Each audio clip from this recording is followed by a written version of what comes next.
당장 내 돈이 되는 지식 머니클래스 시간입니다. 저는 경알못, 경제를 잘 알지 못하는 사람도 재밌고 쉽게 즐길 수 있는 경제 코너를 늘 꿈꿉니다. 오늘의 키워드 먼저 보시죠. 머니 월드컵. 이 카타르 월드컵, 우리나라는 내일 밤 10시에 우루과이와 첫 경기를 치르죠.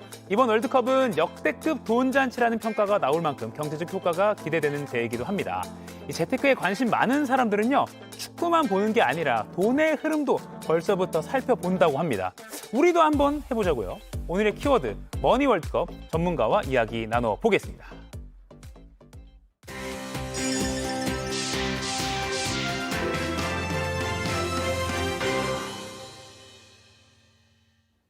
골라먹는 경제 맛집의 셰프 박정호 명지대 특임 교수와 이야기 나눠보겠습니다. 안녕하세요. 예, 안녕하세요. 혹시 교수님도 밤새서 이렇게 축구 보시고 하시나요? 아, 그럼요. 정말요? 뭐 모든 분들이 마찬가지겠지만 특히 남성분들은 매년 월드컵 왜 안 열리지 뭐 이런 생각하지 않을까요? 매년 치킨도 잘 팔릴 텐데. 알겠습니다. 근데 이게 사상 첫 중동 지역 월드컵이고요. 또 이제 여름이 아니라 겨울에 처음 열리는 월드컵이기도 합니다. 카타르가 여름이 너무 더워서 그렇다고 하는데요. 일단 천문학적인 돈이 들었다고 했어요. 뭐 에어컨 설치 뭐 이런 거 얘기 나오는데 진짜 그렇게 돈이 많이 들었나요? 예, 맞습니다. 카타르는 이제 우리로 따지면 겨울이죠. 이 겨울에도 사실 30도 이상의 기온을 계속 보이는 곳입니다.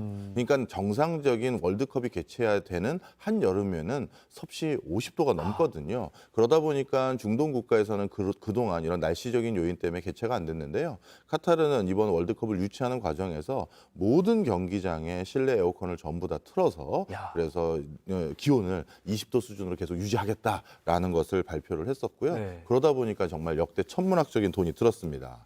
뿐만 아니라 카타르가 경기장만 다시 짓는 게 아니라 전반적인 도시 환경을 완벽하게 바꿨다라고 봐도 과언이 아니거든요. 그래요? 그러다 보니 지금까지 짓게 된 거를 바탕으로 했었을 때 300조 원 정도를 쓴 것 같다라는 게 추정치로 나오고 있습니다. 300조 원. 예. 와, 진짜 돈 많이 썼네요. 근데 카타르가 그러니까 이번 월드컵을 계기로 해가지고 아까 말씀하신 나라 전체를 어떻게 보면 좀 개조하겠다 뭐 이런 기회를 삼은 거네요. 네, 맞습니다. 특히 이제 많은 중동 국가들은 요즘 고민이 있습니다. 코로나19 이후 본격화되기 시작한 탈석유의 기조 때문이에요. 네. 이제 신재생 에너지나 친환경 이런 기조가 높아지기 시작하면서 석유를 중심으로 먹고 사는 시기도 이제 얼마 안 남았겠구나라는 생각들을 많이 가진 것 같습니다. 그러다 보니까 얼마 전에 방문했던 사우디 왕세자 같은 경우도 네옴시티라는 어마어마한 스마트 시티를 조성하기 시작했고요. 두바이 같은 경우, 즉 UAE 같은 경우도 두바이, 아부다비 등의 과감한 도시 인프라 시설을 통해서 외국 투자 유치라든가 많은 글로벌 기업들을 유치하고 있는데요. 카타르 역시도 이러한 기조 속에 동참을 하고 있는 상황입니다. 사실 카타르는 UAE보다 또는 사우디보다 훨씬 더 잘 사는 나라예요. 그렇죠. 예. 중동에서 가장 잘 사는 나라 하나를 꼽아라 그러면 사실 카타르입니다. 아, 그래요? 카타르는 IMF 집계 기준으로 했었을 때 세계에서 아마 5번째 부유한 국가인 걸로 기억을 하거든요. 1인당 GDP가 무려 8만 달러를 넘고요. 그러다 보니까 룩셈부르크, 아일랜드, 그다음에 노르웨이, 스위스 이거에 의해서 가장 잘 사는 나라 중에 하나입니다. 보시면 가장 잘 사는 원인은 천연가스 매장량이 세계 3위예요. 부럽다. 네. 그래서 카타르는요, 국민들이 원칙상 세금이 없습니다. 그리고 모든 교육이 공짜고요. 만약에 본인이 원하면 유학까지 공짜로 보내줍니다. 끝내주죠. 그러니까 이런 천연가스로 돈을 많이 버니까 이제 에어컨도 다 경기장마다 설치하고 그렇죠. 할 텐데 그런데 이게 에어컨 설치하는 게 돈이 많이 든단 말이에요. 그러니까 카타르 월드컵 이번에 투자 대비 효용이 어떤지를 좀 따져봐야 될 것 같아요. 일단 저희가 알기로는 월드컵 열면 당연히 많은 돈이 필요한데 버는 건 그리 크지 않다라는 말도 많이 들리고요. 맞습니다. 사실 월드컵 중에서 과연 흑자로 개최된 월드컵이 있느냐라고 하면 누구도 장담하지 못할 정도로 대부분의 개최국들은 사실 적자 월드컵을 한다고 보시면 되겠는데요. 그래요? 그런데 이제 이 카타르 월드컵이 가장 큰 적자로 역사적으로 기록이 남을 것 같아요. 보시면 거의 200조 원에 가까운 돈을 썼고요. 300조 원에 가까운 돈을 썼고 수익은 얼마 안 되죠. 이것도 예상치입니다. 그리고 그나마 흑자라고도 집계되는 결과가 있는 월드컵이 러시아였는데 러시아 같은 경우도 대부분 이렇게 적자로 이제 판단을 하는 경우들도 많아요. 네. 그럼 카타르는 도대체 이렇게 어마어마한 적자 월드컵을 왜 개최한 것이냐? 이게 요즘 중동 지역의 여러 가지 분위기라고 볼 수가 있는데요. 아까 잠시 설명드린 것처럼 이제 탈석유 이후 중동 지역의 경제 메카 국가, 도시가 우려해야 된다라는 어떤 서로 간의 경쟁 관계 속에서 카타르가 이렇게 발달된 나라, 도시입니다를 보여주기 위해서 월드컵을 개최한 거고요.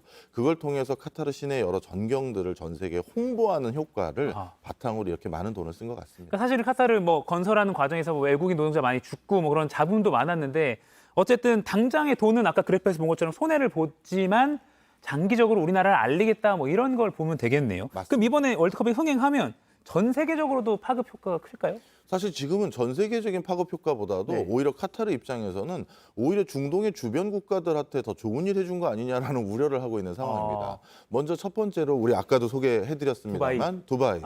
예, 카타르는 지금 뭐 월드컵 특수도 있지만 호텔이 그렇게 많지는 않거든요. 그러다 보니까 호텔 숙박비가 어마어마하게 비싼데 인근의 두바이나 아부다비나 근처에 비행기로 1시간이면 갈 곳이 엄청 싼 거예요. 그러네요. 지금은 이제 육로를 기준으로 이제 말씀을 하는 건데요. 네. 이 인근에 있는 이렇게 인프라가 잘 조성되어 있는 도시에서 오히려 숙박하면서 거기 관광 특수가 오히려 늘어나는 상황이고요.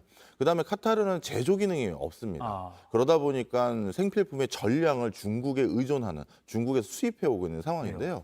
이번에 월드컵 관련한 여러 용품들도 거의 전량 중국에서 제조한 거로 알려졌습니다. 그래서 카타르 월드컵이 오히려 중국 특수가 일어나는 이런 일들이 생기고 있죠. 의외의 승자가 중국이라고 할 수 그렇네요. 있겠네요.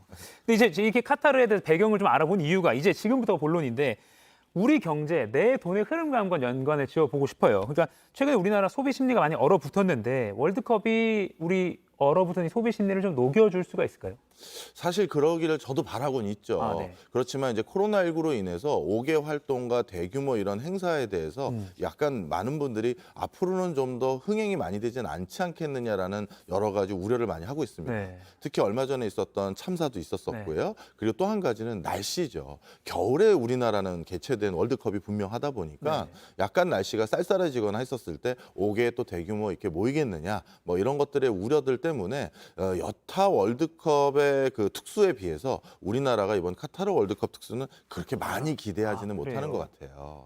이게 지금 우리가 기대하는 여러 요소인데 국민 행복 지수 저도 벌써 뭐 여러 가지 두근두근 거리니까 이건 맞는 것 같은데요. 민간 소비가 그렇게 활발해지지 않을 것 같고요. 그리고 한 설문조사에서 집계해봤더니 5개 이렇게 대규모 응원전을 하는 곳에서 거기 가게들은 그러면 당분간은 연장 영업을 할 거냐 물어봤는데 그럴 생각이 없다라는 의견들이 많았고요. 예, 그런 상황입니다.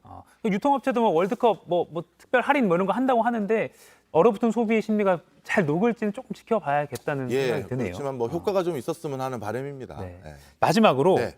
이제 주식 얘기를 또 안 할 네. 수가 없습니다. 그러니까 태극전사들이 힘을 내줄수록 경제가 살아나길 바라는 이 마음 그리고 이제 그러면서 수혜주라는 게 또 여기서 등장합니다. 뭐 예를 들어 닭고기 가공식품 이런 건 이미 일찌감치 이렇게 커졌는데 수혜주라고 하면 또 뭐가 있을까요?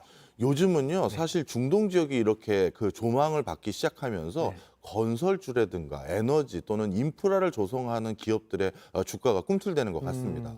아니 카타르도 이렇게 발달되기 시작했고 앞으로 더 발달할 예정이었어? 라고 하면서 특히 예전에 우리나라 중동 붐에 우리나라도 많이 돈을 벌고 왔었잖아요.